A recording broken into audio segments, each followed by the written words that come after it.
Hello అందరికీ welcome to my channel Maitri thoughts. అందరూ ఎలా ఉన్నారు? బాగున్నారా అండి? ఫ్రెండ్స్, ఇవాళ స్పెషల్ రెసిపీ అయితే గోబీ ఫ్రైడ్ రైస్ అండి. అది కూడా మనకు బయట ఫాస్ట్ ఫుడ్ సెంటర్లో బండి మీద దొరుకుతుంది కదా, ఆ టేస్ట్తోని చాలా సింపుల్గా కొన్ని ఇంట్లో ఉండే ఇంగ్రీడియంట్స్తోని, కొన్ని బయట తెచ్చుకునే ఇంగ్రీడియంట్స్తోని తక్కువ క్వాంటిటీలో బయటివి వేస్తాను నేను. సాసెస్ మరీ ఎక్కువ వేసుకుంటే అది కూడా మంచివి కాదు కదా, మన హెల్త్ని దృష్టిలో పెట్టుకొని చేసుకోవాలని చెప్పి. కానీ అప్పుడప్పుడు సాస్ యూజ్ చేయడం తప్పేం కాదు, కానీ ఎప్పుడో ఒకసారి మట్టుకే యూజ్ చేయాలి, రెగ్యులర్గా కాదు. సో తక్కువ సాసెస్ని యూజ్ చేసి మంచిగా మన బయట ఫాస్ట్ ఫుడ్ సెంటర్లో టేస్ట్ వచ్చేలాగా గోబీ ఫ్రైడ్ రైస్ చూపించబోతున్నాను. ఇది లంచ్ బాక్స్ చెప్పుకోవచ్చు, లంచ్ బాక్స్ రెసిపీ అని చెప్పేసి. చాలా టేస్టీగా యమ్మీగా చాలా బాగుంటుంది. నేను కూడా ఫస్ట్ టైం ట్రై చేశాను. ఈ ఫస్ట్ టైం ట్రై చేసిన రెసిపీని మీతో షేర్ చేసుకుంటున్నాను. చాలా సూపర్గా ఉంటుంది, మా ఇంట్లో వాళ్ళందరికీ నచ్చింది. సో డెఫినెట్గా మీరు కూడా ట్రై చేసి మీ ఇంట్లో వాళ్ళకి తినిపించండి. పక్కాగా మీకు మంచి పాజిటివ్ కామెంట్స్ వస్తాయి. సో ఆలస్యం లేకుండా రెసిపీలోకి అయితే వెళ్ళిపోదాం. అంతకంటే ముందు మన ఛానల్ మొదటిసారి చూస్తున్న వాళ్ళైతే ఈ వీడియోకి ఒక లైక్ చేయండి, అలాగే రెసిపీ ఎలా ఉందో కామెంట్ చేయండి, తప్పకుండా షేర్ చేయండి, నా ఛానల్కి సబ్స్క్రైబ్ చేసుకోండి. పక్కన ఉన్న బెల్ ఐకాన్ని ప్రెస్ చేసినట్లయితే నెక్స్ట్ వీడియో అప్లోడ్ చేసినప్పుడు నోటిఫికేషన్స్ మీ మొబైల్కి వస్తాయి అనమాట. అలా మంచి ఇలాంటి కంటెంట్ షార్ట్స్, ఇలా మంచి ఫుడ్ వీడియోస్ పెట్టినప్పుడు నోటిఫికేషన్ మొబైల్కి వస్తాయి. ఆలస్యం లేకుండా tasty and simple gobi fried rice రెసిపీలోకి అయితే వెళ్ళిపోదాము. ముందే మంచిగా క్యాలీఫ్లవర్ ముక్కల్ని చిన్న చిన్న కట్ చేసుకొని, పుచ్చులు అలాగే మంచిగా లేనివన్నీ పక్కన పెట్టేసి, మంచిగా ఉన్నాయి మాత్రమే చూస్ చేసుకొని చిన్న చిన్నగా కట్ చేసుకోవాలి.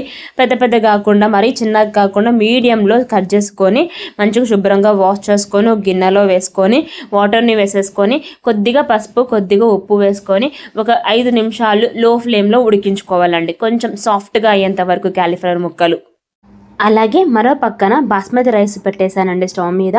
ఫ్రైడ్ రైస్ అంటే రైస్ ఉండాలి కదా, బాస్మతి రైస్ ప్లేస్లో మీరు నార్మల్ రైస్ అయినా ఉడికించుకోవచ్చు. ఒక 5 నిమిషాలు సాఫ్ట్గా ఇంతవరకు ఉడికించుకునే క్యాలీఫ్లవర్ ముక్కల్ని వేరొక బౌల్లోకి షిఫ్ట్ చేసేసుకొని తర్వాత ఇందులోకి 3 టేబుల్ స్పూన్ల వరకు మైదాపిండి వేసుకోవాలి. మైదాపిండి అన్హెల్తీ అనుకున్న వాళ్ళు, ఇష్టం లేదు అనుకునే వాళ్ళు మైదాపిండి ప్లేస్లో మీరు కొంచెం శనగపిండి లేదా బియ్యపిండి 2 టేబుల్ స్పూన్ల వరకు వేసుకోవచ్చు. అలాగే 2 టేబుల్ స్పూన్ల కార్న్ఫ్లోర్ని వేస్తున్నాను. ఇప్పుడు 1.5 టేబుల్ స్పూన్ వరకు కారాన్ని వేసుకోవాలి అండి, మన టేస్ట్కి తగ్గట్టుగా. అలాగే కొద్దిగా సాల్ట్, ఆల్రెడీ క్యాలీఫ్లవర్ ఉడికించేటప్పుడు కొద్దిగా వేసాం కాబట్టి చూసి వేసుకోండి. 1/2 టేబుల్ స్పూన్ జీలకర్ర పొడి. అలాగే ఈ ఫ్రైడ్ రైస్ రెసిపీస్లో ముఖ్యంగా యూజ్ చేసేది మిరియాల పొడి అండి. 1/2 టేబుల్ స్పూన్ దాకా మిరియాల పొడి వేసుకుంటున్నాను. అలాగే 1 టేబుల్ స్పూన్ వరకు కాశ్మీర్ రెడ్ చిల్లీ పౌడర్ని యూజ్ చేస్తున్నాను, మంచి కలర్ కోసము. దీని ప్లేస్లో చాలామంది ఆర్టిఫిషియల్ కలర్స్ యూజ్ చేస్తూ ఉంటారు, అదంత మంచిది కాదండి, అన్హెల్తీ.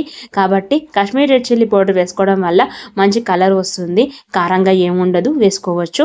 అలాగే 1 టేబుల్ స్పూన్ వరకు అల్లం వెల్లిపాయ పేస్ట్ వేసుకొని ఈ క్యాలీఫ్లవర్ ముక్కలకి పైన వేసిన పదార్థాలన్నీ కూడా బాగా కలిసేలాగా ఒకసారి బాగా మిక్స్ చేసేసుకొని ఆ తర్వాత 2 నుంచి 3 టేబుల్ స్పూన్ వరకు వాటర్ని చూస్తూ వేసుకొని హ్యాపీగా మంచిగా క్యాలీఫ్లవర్ ముక్కల్ని మనం బజ్జీ పిండి మాదిరిలా కలుపుకోవాలి అండి. ఇప్పుడు స్టవ్ ఆన్ చేసుకొని కడాయి పెట్టుకొని డీప్ ఫ్రై సరిపడ ఆయిల్ని వేసుకొని మనం ప్రిపేర్ చేసుకునే క్యాలీఫ్లవర్ ముక్కల్ని నెమ్మదిగా ఆయిల్ని వేసుకుంటూ ఆయిల్ని మంటని అడ్జస్ట్ చేసుకోవాలండి. మీడియం టు లో ఫ్లేమ్లో మంటని అడ్జస్ట్ చేసుకుంటూ మంచిగా వేయించుకోవాలి. ఇవి ఆల్రెడీ మనం ఒక 5 మినిట్స్ కుక్ చేసుకున్నాం కాబట్టి తొందరగా వేగిపోతాయి. సో అందులోనూ మనం కాశ్మీర్ రెడ్ చిల్లీ పౌడర్ని వేసాం కాబట్టి ఇవి వేగాయో లేదో, రెడ్గా ఉంది కదా అనుకోవద్దు. చాలా ఒక 5 to 10 మినిట్స్లో వేగిపోతాయండి మీడియం ఫ్లేమ్లో. హై ఫ్లేమ్లో పెట్టినట్లయితే బయటికి కలర్ వస్తాయి కానీ లోపల కుక్కు కావు. కాబట్టి సో లో ఫ్లేమ్లో మీడియం ఫ్లేమ్లో మంటని అడ్జస్ట్ చేసుకుంటూ వేయించుకోవాలి. అదేవిధంగా అన్నీ ప్రిపేర్ చేసుకోవాలి. తర్వాత రిమైనింగ్ ప్రిపరేషన్ కోసము మరలా ఒక ప్యాన్ పెట్టేసుకొని ఒక 2 నుంచి 3 టేబుల్ స్పూన్ల ఆయిల్ వేసుకోవాలి. ఆయిల్ హీట్ అయిన తర్వాత ఇందులోకి సన్నగా కట్ చేసి పెట్టుకున్న ఉల్లిపాయ ముక్కలు, క్యారెట్ ముక్కలు, పచ్చిమిర్చి ముక్కల్ని కొంచెం పొడుగా కట్ చేసుకొని వేసుకుంటున్నాను. ఆ తర్వాత ఇందులోకి కరివేపాకు, కొత్తిమీర తరుగు కొంచెం మన ఇండియన్ స్టైల్ టచ్ అవ్వాలి అని చెప్పి అవి కూడా వేసేస్తున్నాను. ఎక్కువగా మంచిగా ఫ్రై అవ్వాల్సిన అవసరం ఏం లేదండి, కొంచెం ఫ్రైడ్ రైస్లో కొంచెం కచ్చా పచ్చగా ఉంటేనే బాగుంటుంది. 1/2 టేబుల్ స్పూన్ వరకు అల్లం వెల్లిపాయ పేస్ట్ వేసుకోవాలి. అల్లం వెల్లిపాయ పేస్ట్ ప్లేస్లో మీరు అల్లం వెల్లుల్లి సన్నగా కట్ చేసుకొని ఆ ముక్కలైనా యాడ్ చేసుకోవచ్చు. సో కొంచెం అల్లం వెల్లుల్లి పేస్ట్లో పచ్చదనం వాసన పోయే వరకు ఒక 2 మినిట్స్ ఫ్రై చేసుకోవాలి. ఒక 5 to 10 minutes medium to high ఫ్లేమ్లో దీన్ని కొంచెం ఫ్రై చేసుకున్న తర్వాత ముందుగా ఫ్రై చేసి పక్కన పెట్టుకున్న క్యాలీఫ్లవర్ ముక్కల్ని వేసుకోవాలి, బాగా మిక్స్ చేసుకోవాలి అండి. తర్వాత ఇందులోకి ముందుగా మనము ఉడికించి పక్కన పెట్టుకున్న బాస్మతి రైస్ని వేసుకోవాలండి. సో జనరల్గా ఫ్రైడ్ రైస్ అంటేనే కొంచెం బాస్మతి రైస్తో చేస్తే బాగుంటుంది అనిపిస్తుంది కదా, అందుకని నేను బాస్మతి రైస్తోనే చూపిస్తున్నాను రెసిపీ. లేదు మీకు నార్మల్ రైస్తో రైస్ వండుకోవాలి అనుకుంటే నార్మల్ కూడా రైస్ వండుకొని మంచిగా ఇందులో కలిపేసుకోవచ్చు. ఇంకా బాస్మతి రైస్ మంచిగా పులుపులు ఉడికేటప్పుడు కొద్దిగా నిమ్మకాయ రసాన్ని వేసినట్లయితే రైస్ మంచిగా పులుపులులో వస్తుంది. తర్వాత 1/2 టేబుల్ స్పూన్ దాకా మిరియాల పొడి, రైస్కి సరిపడా సాల్ట్ని ఇక్కడ యాడ్ చేసుకోవాలి. ఆల్రెడీ మనం క్యాలీఫ్లవర్ డీప్ ఫ్రై చేసుకునే ముక్కల్లో వేసుకున్నాము కాబట్టి మీరు టేస్ట్కి సరిపడా వేసుకోవాలి. 1 టేబుల్ స్పూన్ వరకు కారం పొడి, అలాగే కొద్దిగా గరం మసాలా వేస్తున్నాను. తర్వాత 1 టేబుల్ స్పూన్ వరకు వెనిగర్, అలాగే కొంచెం సోయా సాస్ వేస్తానండి. సో సోయా సాస్ క్లిప్ అనేది కొద్దిగా మిస్ అయింది, కానీ నేను వేసిన ఈ సోయా సాస్ అయినా వెనిగర్ అయినా చాలా తక్కువ మోతాదులో వేసాను, ఎందుకంటే వీటిలో కూడా కొద్దిగా సాల్ట్ ఉంటుంది, అలాగే ఇవి అన్హెల్తీ అండి, అంత మంచిది ఏం కాదు కదా. బట్ మనం చేసేది చైనీస్ స్టైల్లో మనం చేస్తున్నాము, ఇక్కడ క్యాలీఫ్లవర్ ఫ్రైడ్ రైస్ కాబట్టి ఆ సాసెస్ అనేది యాడ్ చేశాను తప్ప కంపల్సరీగానే ఏం లేదు. హ్యాపీగా మంచిగా వేసిన ఈ సాసెస్ అలాగే వెనిగరు ఈ మంచిగా ఈ క్యాలీఫ్లవర్ ముక్కలతో రైస్ అంతా బాగా మిక్స్ అయ్యేలాగా హై ఫ్లేమ్లో ఒక 5 నిమిషాలు బాగా మిక్స్ చేసుకొని కలుపుకోవాలి.